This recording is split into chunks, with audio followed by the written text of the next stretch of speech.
বন্ধুরা সবাই কেমন আছেন? আশা করি খুব ভালো আছেন, আর আমরাও আছি মোটামুটি। হ্যাঁ, এই যে বাবার নাম আর ড্রয়িং দেখাচ্ছে, ড্রয়িং। বাবা এটা ড্রয়িং করলো এখন, তো ড্রয়িংটা আমি খেয়ালই করিনি। তো আচ্ছা করো, কমপ্লিট করো, তারপর দেখছি। তো আজকে খুব রোদ উঠেছে, কদিন তো বৃষ্টিতে পচিয়েছিল, আজকে রোদ উঠেছে। জামা কাপড়ও অনেক কাঁচা হয়েছে। এগুলো কেচেছি কালকে কেচেছি, কালকেও রোদ উঠেছিল। আমি তো মাঝখানে কালকে তো বড় ভিডিও দেওয়া হয়নি, ওই জন্য আজকে বেশ রোদ উঠেছে ভালো। এরকম একটু রোদের দরকার, এখন অনেক জামা কাপড় কাঁচা বাকি আছে, সামনেই তো পুজো চলে আসছে। তো ঠিক আছে, আমি কাজ বাজ করে নিই। বাবানের আজকে একটা ড্রয়িং কম্পিটিশান আছে বিকালের দিকে, 3টের দিকে, তার আগে একটু বেরোতে হবে। কাজ বাজ সেরে নিই, তারপর দেখা হচ্ছে। তো আজকে রান্না করব এই যে পটলের ঝাল। আশিস বললো পটলের ঝাল করে রাখো, আর কিছু করতে হবে না। আর বাবানকে নিয়ে যেহেতু বেরোবো একটা জায়গায়, আর তারপরে হচ্ছে সকালবেলা করেছিলাম আলু সিদ্ধ, ভাত করে দিয়েছি, খেয়ে নিয়েছে বাবান আর আশিস। আমি খাইনি আজকে সকালে ভাত, আজকে সারাটা দিনই আমার খাওয়া হয়নি, কারণ আমার সকালবেলার দিকে না আজকে খিদেই পাচ্ছিল না, ওই জন্য খাইনি।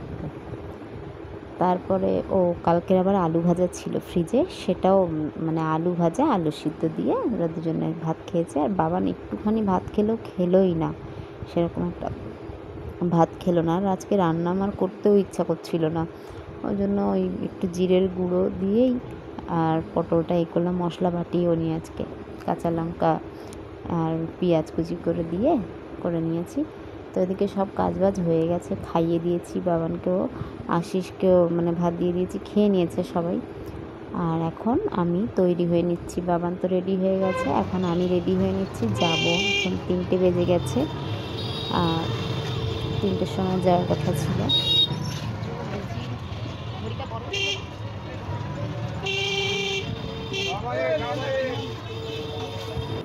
আর এই যে এসে পৌঁছে গেছি, এখানে কেউই আসেনি, একদম সবার আগে আমি এলাম। আর একটা দিদি বাইরে ছিল, তো ওই দিদিও বুঝতে পারছিল না কোথায় যাবে, আমার সাথেই আসলো। তো দুজনেই প্রথমে ঢুকলাম আর কি, তারপরে আস্তে আস্তে সবাই আসলো। 3টে থেকে শুরু হওয়ার কথা ছিল, তো শুরু হলো 5টা বেজে গেছে শুরু হতে, ওই জন্য বাবানের পড়াটাও হলো না, আজকে পড়াটা কমই হয়ে গেল।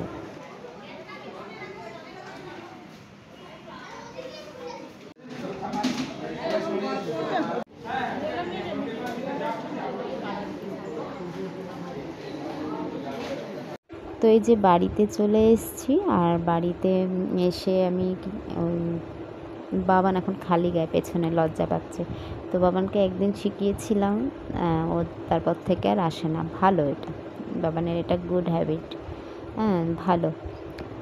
তো লুকিয়ে পড়লো ওর জন্য। তো যাই হোক, এসে এই লেগিংসটা ধুয়ে দিলাম। আর এই যে বাবানের টিফিন, বাবান দেখাচ্ছে টিফিনটা আমার দেখাও বলছে আর কি, ওখানে টিফিনটা খায়নি, বাড়িতে নিয়ে এসছে। আর আমি এটার না ভয়েস দিতাম না, কারণ হচ্ছে পরে না দেখছি শুনছি এডিট করার সময় পাশে গান চলছিল টিভিতে, আমি একদম খেয়াল করিনি, এডিটের সময় দেখছি গান চলছে, ওর জন্য ভয়েসটা মিউট করে দিয়ে আমি আবার ভয়েস দিলাম। আর আমার এখন ভীষণ খিদে পেয়েছে, কারণ সারাদিন আমি খাইনি বললাম, এখন খুব খিদে পাচ্ছে, আমি এখন খাবো একটু চা। তো বাবা নয় যে টিফিন খাওয়া আরম্ভ করে দিয়েছে, মিষ্টি দিয়েছে, তো মিষ্টি ভালোবাসে ভীষণ খেতে। আর আমি এখন একটু চা খাবো। তো এখন ভীষণ খিদে পেয়েছে, কারণ যাচ্ছিলাম যখন তখন আমার খিদে পাইনি, এই যে টিফিনটা দেখাবে বলে ব্যস্ত হয়ে গেছে। তো এটা টিফিন আর পেন্সিলও পেয়েছে একটা, তো এখন ওই ঘরে চলে গেল, ঠাম্মার ঘরে বসে ওটা খাবে আর কি। তো আমিও একটুখানি চা খাবো, মাথাটাও কীরকম লাগছে, চোখ মুখগুলো দেখেই বোঝা যাচ্ছে। হ্যাঁ, তো চা করে খেয়ে নিয়েছি, খাইয়ে নেওয়ার পরে আমি আবার, ঘড়িটা বন্ধ হয়ে আছে, আশিস আমি এনে দিল ব্যাটারি, কারণ ঘড়িটা বন্ধ হয়ে পড়ে রয়েছে বেশ কয়েকদিন হলো। আর না, বেশ কয়েকদিন না, 2 দিন হলো হয়তো, পরশু দিন বন্ধ হয়ে গেছে। হ্যাঁ, পরশু দিন বন্ধ হয়ে গেছে, তো ঘড়িটা ব্যাটারি আনলো, আজকে পরিয়ে দিলাম। ঘড়ি না থাকলে খুবই সমস্যা না, সকালবেলা ঘুম থেকে উঠেই ঘড়ি দেখতে হয়। পাশে মোবাইলটা সবসময় রাখি না কাছে, বিছানায় বাবান থাকে তো। আর এই যে মাছগুলো এখন কাটবো, আশিস ধরে এনেছে। তো গুড নাইট।